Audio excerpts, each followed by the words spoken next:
Welcome to tomorrow's Tech Today. This podcast episode is sponsored by Intel. And to find out more about Intel, please click on the link in the description to learn more. So it's my great pleasure to welcome Walter Riviera, AI EMEA Technical Lead at Intel, to the show. Welcome, Walter. Good morning. Hi. It's great to speak to you again. Absolute pleasure. And obviously our focus area today, very much all around the world of federated learning, and in particular, how we can redefine AI at scale. And I'd love to start a little bit by, maybe just do a little intro to your role at Intel as well, find out a bit more about you, but then specifically look at the work Intel is doing in this space in AI. Absolutely. So I'm Walter Riviera, work as AI Technical EMEA Lead, and that means that I spend my days informing customers and partners about what we're doing in AI, in the software and hardware, as well as provide the first technical level of support to, for example, make POCs happening, just test and validate really our technology. Back to AI at Intel, it's a huge effort. I would say it's a complete new universe, right? Just to give you an example, since the end of 2017, Intel doesn't define itself anymore as a CPU-centric company, but as a data-centric company. That's really to capture what goes with AI. So it's the full journey from the data to the AI application. And it comes with different challenges. Each phase comes with different challenges. Different challenges might benefit from having different bits of technology being plugged in. And that's actually what Intel is doing, is currently offering the widest portfolio of solution available in the market, really to embrace and to stay close to our customers and the developer out there with every single tool they might need throughout the whole journey. Fantastic. No, I love that. I've seen so many great examples of collaboration as well that you've really enabled with that ecosystem approach as well. So massive benefit there. I couldn't agree more strongly. Another area I'm finding is coming up a lot and resonating with questions and things at the moment is kind of the growth around confidential and privacy preserving computing in AI as well. I'd love to hear your take on that, how important it is, and again, the work Intel is doing to help lead in this space. Yes, absolutely. First of all, let me take a quick step back. I mean, let's look at the word overview, because confidential computing and privacy preserving technology is a demand that is basically being amplified lately by, for example, the new importance, the new relevancy that data have acquired. Think about the whole AI revolution. Data is not just an essential element in that pipeline. It's also something that is reprioritizing the whole list, and it's having an impact also on the way we design and create infrastructure. The creation of new regulations such as GDPR in Europe, or HIPAA in the US, or POPIA in South Africa are great examples of how data are increasing in their importance, in their needs to handle and manage information, especially sensitive information. And obviously, this is having an impact, as I was saying, into the way we design and create infrastructure. A great example of this is the what we call software guard extension, with the acronym of SGX, Intel SGX technology, which is on board on the third generation of Xeon Scalable family. It will also be preserved and expanded into the fourth generation of Xeon Scalable family. And that's really to allow anybody from any market segment to embed any application in in a more protected environment, really to show our contribution to these new trends that is being asked by the world. Absolutely. I mean, I think all things around, security, privacy and compliance. You mentioned there about regulation, GDPR, the 4th anniversary of that very, very recently, in fact, and we've got that proliferation there. It's increasing. And again, helping organizations navigate through that, I think it's also really, really important because it can be quite complex. So I think the work you've done to support that is really interesting as well. So really appreciate that. And in combination, we're really building up that trust, which is probably the biggest currency of our time right now, I would say. So fantastic information there. And if we also go back to kind of the start of our show, really, and the title of it, around federated learning, I'd love, before we drill into that in a bit more detail, could you just unpack a little bit more for the audience what that really means? Because again, one of those terms is increasingly used now, but sometimes quoted in different ways. So could you just explain a little bit more from your perspective what that means for the audience, bring that to life? I think that'd be a great starting point. Yes, absolutely. So federated learning is basically, as the name suggests, it's a group of entities that wants to train a model, an AI model, and they might be having a data access problem. What does it mean by data access problem?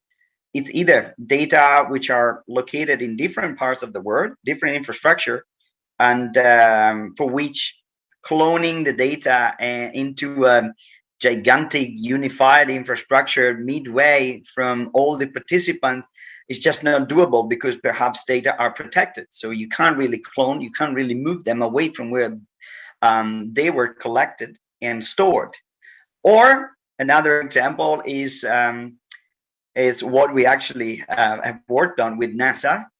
Think about a satellite, right? They are up there and they're collecting a lot of data. And if you want to leverage that, probably you can't really download all of them down to ground station, because it would take ages. And those are very high resolution data. So again, perhaps those are not sensitive protected. They might not, but still there is a data access problem. So how do we solve it? Federated learning idea is basically relying on one concept: is what is traveling in and out each participant of a federation are not the data. The data stays exactly where they are. The only thing that gets exchanged is the AI model. So in a nutshell, the model there is a model that's cloned across all the participants in a federation, and each participant is training that model on the local data set, being privacy compliant. And then at the end of an iteration, that model will be shipped again in a centralized unit. The model will be fused together, reshipped back, and so on and so forth. So in a nutshell, what gets shared is not data, not local data. It's just what the model has learned on that data. That makes eminent sense. So essentially then it's doing this training models, distributed in private networks, but you don't have to do that centralization. And again, going back to our points on security and privacy, it's kind of really embedding that by design, I would like to say. So it really is an impressive optimization there, I would say. And in terms of the use cases or the challenges that we're trying to solve with this, you mentioned there about sensitive data, a great example. Are there any other examples as well? Things, for example, like data silos, those types of challenges. Oh yeah, absolutely. So the first one is usually the data access, right? But the interesting bit is when you want to bring this to real life, so to deployment, right? Because you are still exchanging some IP on the network. So, and most importantly, even in the local, let's say, collaborators, so every institution actually involved in a federation,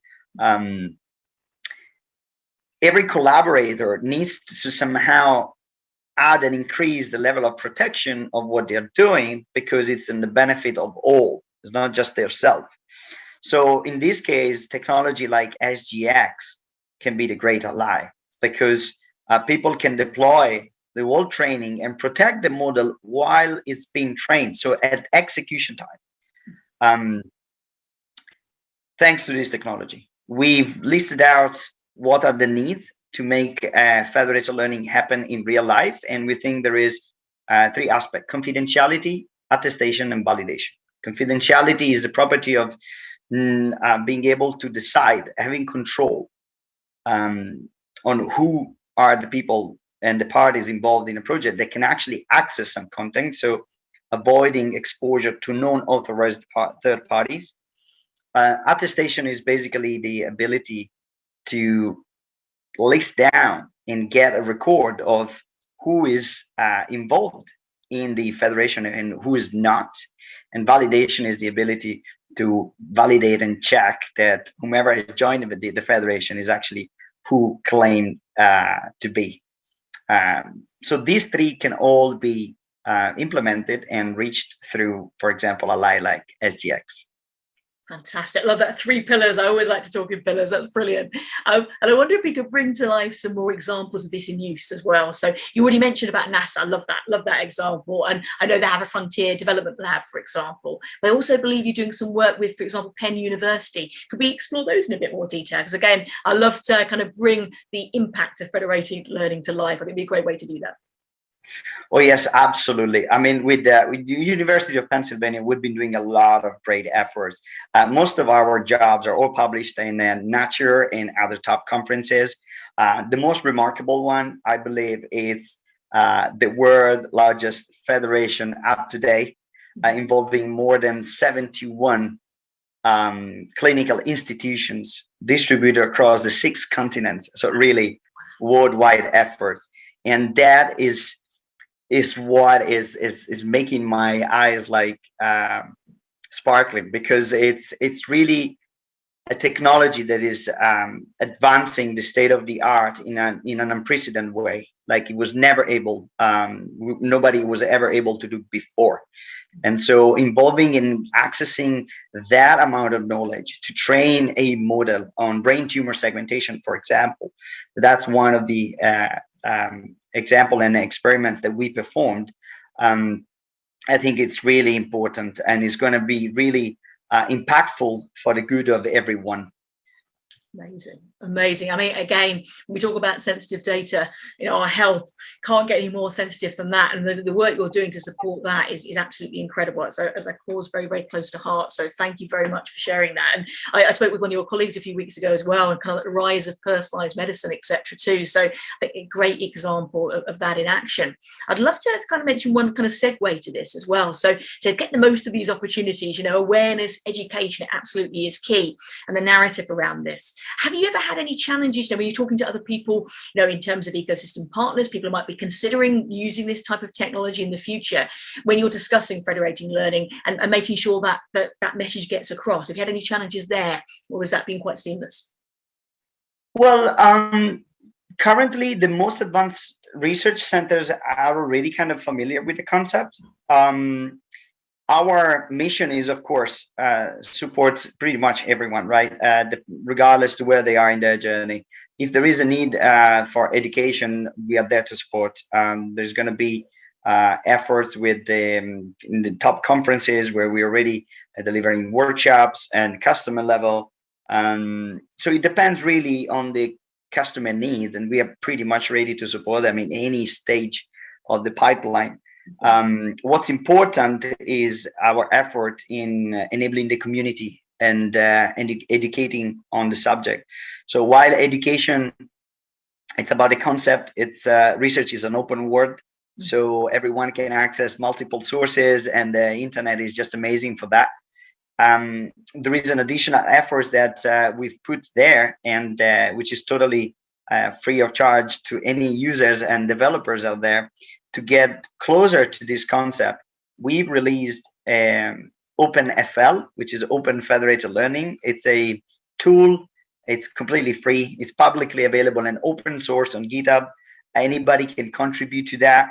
And it basically allows you to create a federation. It doesn't matter if it's for a research environment, like you can spin up your own federation with your own data sets, with your own model, and in less than a day.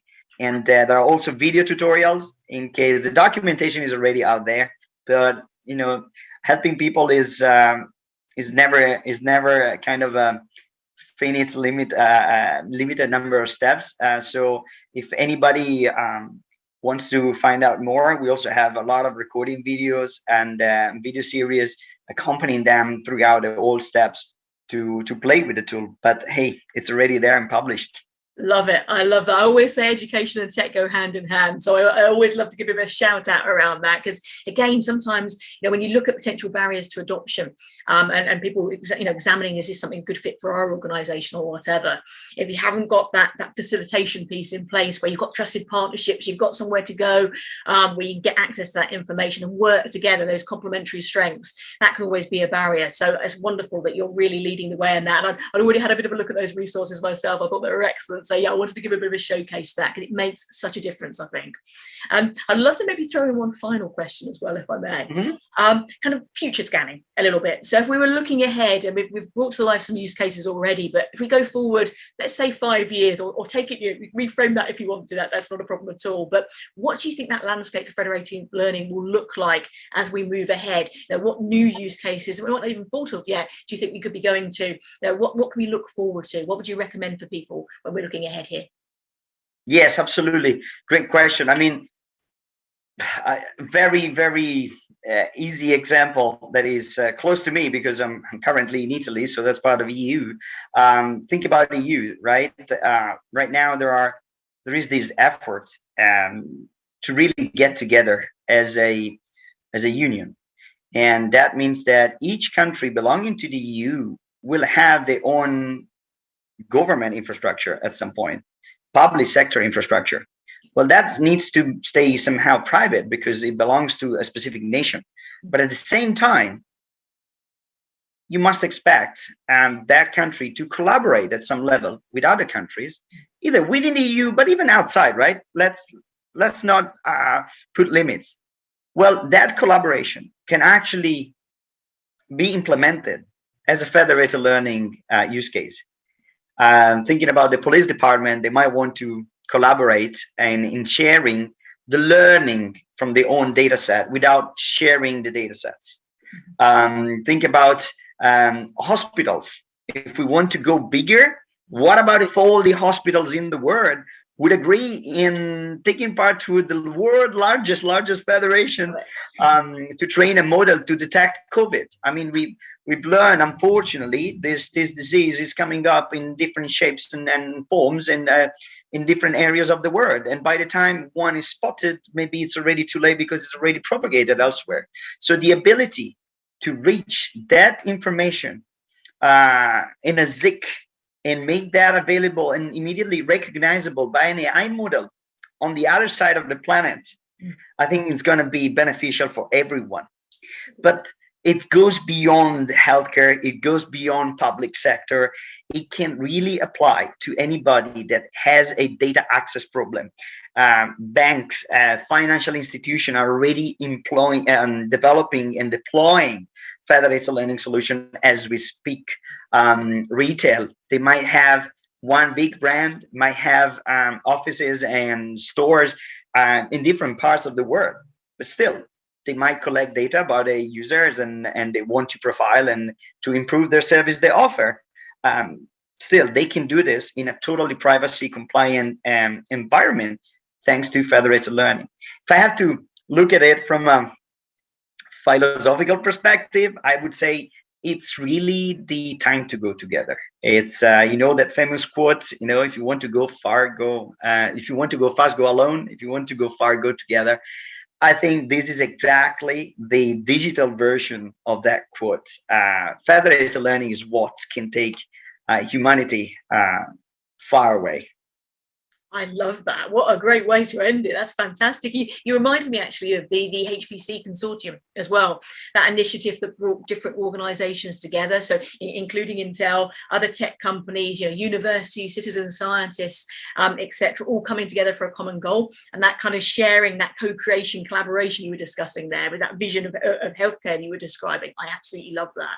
And I couldn't agree more. I think, one of the learning kind of experiences from the whole pandemic, obviously mentioning COVID there, is the power of the collective, of the entity, of working together toward common goals. So I couldn't agree more strongly there. I think it is the way forward for the future, and the role of federated learning within that as well. What a powerful combination. Absolutely. Fantastic. Honestly, Walter, thank you so much for joining us here today. It's been really, really fascinating. And what we'll do as well for everybody listening and watching at the moment, we'll put some notes alongside the show details, just drilling into some of these examples as well, so you can find out more information around the NASA case study, around Penn, and around other examples as well, and all that education we've been talking about there, so you can dive into that firsthand and get exploring. So thank you, Walter, so much for joining us. Thank you too for having me, and thanks for the great chat. My pleasure. Thank you. And thank you everyone for joining us on another episode of Tomorrow's Tech Today.